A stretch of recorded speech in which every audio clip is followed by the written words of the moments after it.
Hello, and welcome to this Chemicals Conversation podcast brought to you by Argus Media. This is going to be the first of three podcasts exploring the logistics of supplying ethylene to Europe and the export options from the US. In this first edition of the series, we will discuss the major ethylene pipeline networks in Europe and specifically the ARG pipeline. I'm Sara Raeis, VP Olefins and Derivatives, and I'm joined by Alan Williamson, our lead consultant for Ethylene and Derivatives Europe. Thanks for joining me, Alan. Great to be here, Sara. Right. So the background to this whole series of podcasts is that the European petrochemical industry is struggling.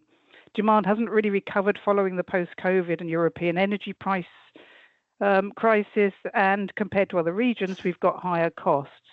Also, Europe's assets are older, and all this new capacity coming on in Asia. And on top of that, European producers are going to have to invest a huge amount in terms of euros for carbon reduction and, sort of lack of political support for a CBAM not in place yet.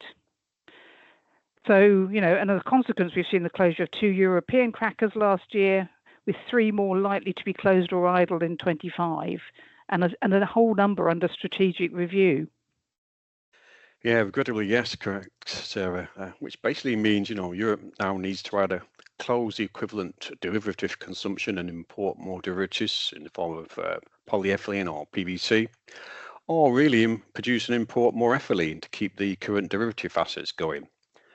Personally, I think we'll probably see a bit of a combination of the two, because we've already seen some derivative units slated for closure, while there are clearly others for the moment that their parent companies are showing that willingness to try and run on imports or from alternative supplies of ethylene. Yeah, no, absolutely. So the key infrastructure for doing that is import terminals, tanks, and storage, which we're going to talk more about in our next podcast. But today, we're going to talk about the pipelines that exist in Europe to facilitate moving that ethylene about, assuming that we can buy it economically. Correct. Yeah, there are a number of pipelines in Europe, really, and the main ones really are. There's one in France. I believe it's called the Euro pipeline. It really runs from the south of France up to the northwest of France, from the Bear and Levira crackers, which are owned and operated by LyondellBasell and Ineos respectively, and it goes up to Saint Avoid, I think it is, where Total Energies used to operate the Carling crackers, which basically means that this pipeline has really supported the ethylene derivatives in that region, i.e. the northwest, to continue running once those crackers were closed in 2008 and 2015 respectively. It doesn't really interconnect with any of the other major pipelines, and there's only really one import terminal via Foss, but it does show that derivatives can be kept going from other alternative supplies, either via imports or really from the other crackers at the other end of the pipeline. There's also a major pipeline system in the UK, so really connects the crackers in Scotland, at Mossmoran and Grangemouth, with derivative consumers in Runcorn, and also down to the Tees area where the Wilton cracker is. And then I know it quite well because I used to work in that business. There's a little connection down to the Saltend site in Hull. And in northern Germany, we have another pipeline that really connects Stade with the Bolin and Wittenhof crackers, and also the Leuna and Neutrois sites in Czech Republic.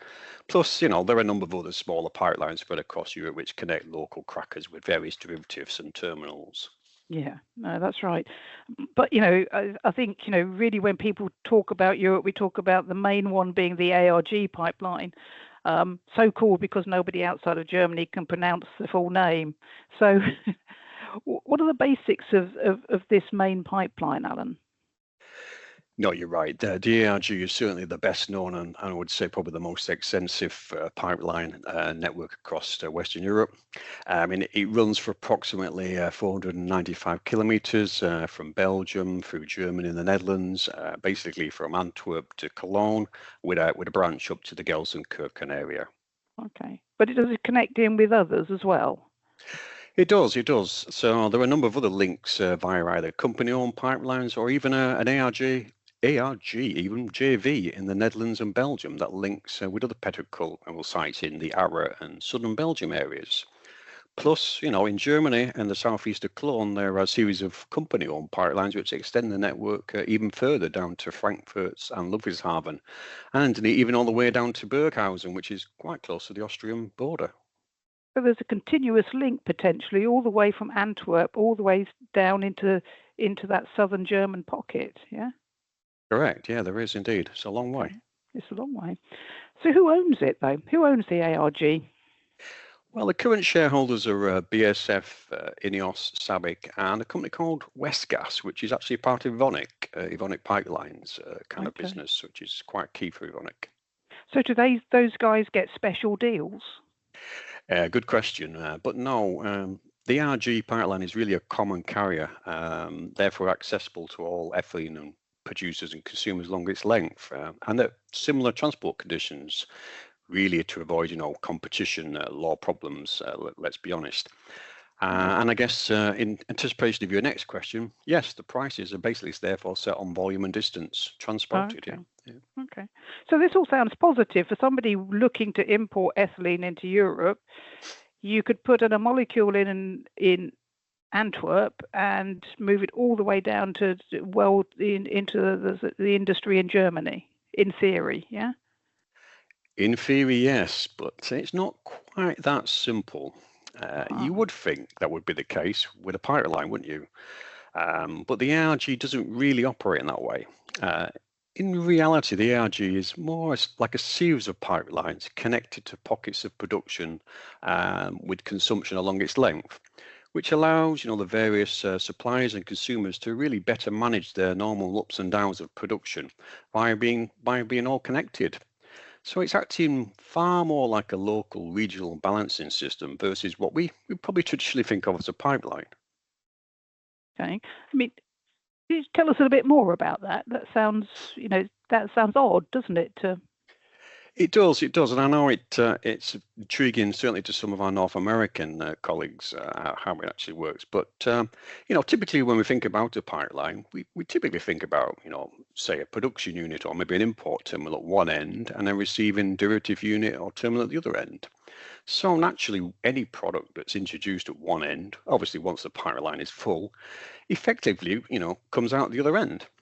Now, depending on the length, etc., there may be a need for booster stations, which are basically pumps along the way to ensure efficient transport. It may even have the option to offtake or even add product along the way at various points. But effectively, we tend to think about a continuous flow of material from one end to the other. Now, the ARG system really relies on the crackers and their tanks along its length to act as kind of a series of pumps and balancing points via, their normal need to inject ethylene into the pipeline, but they need to do this in a coordinated way, which is, quite a strength, but also a potential weakness. So let me try and explain a little bit more. In a normal month, each cracker is effectively expected, as you would imagine, to inject or pump into the ARG over the course of the month on a fairly rateable basis the same amount of ethylene, of course, as its customers will offtake from the ARG on the same month and on the same basis. So effectively balancing supply with demand and therefore maintaining the pressure in the pipeline, assuming, of course, all the pipelines are running and doing the same. Now, as it's a common carrier system for ethylene that's pumped into the ARG, it's typically, therefore, consumed by local consumers, even if they're not the direct customer of the supplier. And this helps keep the system in balance, which is all coordinated by the ARG team themselves. Now, I know personally, but we probably all know that plants don't always run ratably, and hence the ARG, what the ARG does very well is actually just to balance out these movements on any day-to-day imbalances by effectively asking various suppliers and consumers to make adjustments, large or small, to their inputs, either to input more or to offtake more where possible, just to keep the overall system in balance. And the ARG really is set up to allow, customers and consumers to really do this, and also via swaps and purchases of materials to help cover, for example, TARs or production issues. It is not though, and the ARG will tell you, it's not a storage system. So effectively, Supply has to equal demand within the pipeline, and that must be kept balanced to maintain the right pressure in each section. Otherwise, the system and the flows become out of balance, and effectively, you may not get the material out that you want to, and you may not be allowed to put the material into the pipeline that you're also looking to do as well, Sarah. All right, so it's like a cooperative, really, and and you mentioned that there's also a potential weakness. What's that? Correct. Well, there are no booster stations on the ARG, so it does very much rely on the various crackers along its length really running, and some sites have more than one cracker. So, this is normally the case, at least one cracker will be running, even if there's turnarounds going on or maybe an outage of a cracker in another area. So as long as these are running at rates to support local demand, then otherwise it gets out of balance and disrupts the flows. I think the best example of this was probably in 2018 when the industry had a very significant cracker shutdown season, which does happen on a kind of 5-6 year basis. But at that time, combined with multiple unplanned outages or restrictions, especially at the southern end of the pipeline. And this really resulted in a major shortage of ethylene at that end of the pipeline, even though theoretically there was ethylene available in the Ara area to support. But this material was unable to flow to the south, basically because multiple crackers along the length and in the same region were out at the same time, which really disrupted the flows, Sarah. No, I remember that as well. I mean, it was a difficult period, was it? And I recall the ARG have been talking about putting in and installing booster stations to try and avoid that in future. Did that happen? Correct. They did talk about it, but so far, as far as I'm aware, nothing has changed. However, to be fair, the ARG and its shareholders, this was not perhaps a simple or as cheap an option as people potentially thought at the time. Given the way the ARG was effectively designed, which we've just mentioned, balanced by crackers along its length, where do you actually put a booster station is quite a difficult question. And these are not cheap, and hence factors like how the shareholders get a return on their investment come into play as well, yeah? No, that's right. Nobody likes spending money on logistics, do they, really? Correct, and it's correct. and it's interesting, if you come back to the original question, so in theory you could put imports into Antwerp and have it delivered to a customer in southern Germany and the ARG, right? Yeah, absolutely, in theory, correct. But you need the right number of crackers running, you need the balance along the ARG to work, and then in theory you can move the product. Although you probably won't actually physically move the product. As you say, it's a balancing system, so the balances need to work.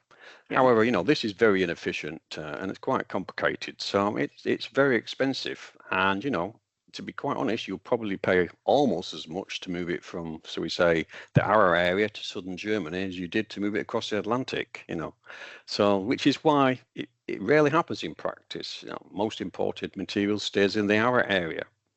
And and this is even before we get into the fact that the product needs to meet the ARG spec. Yeah, whereas not all ethylene is the same, so it would appear. Yeah.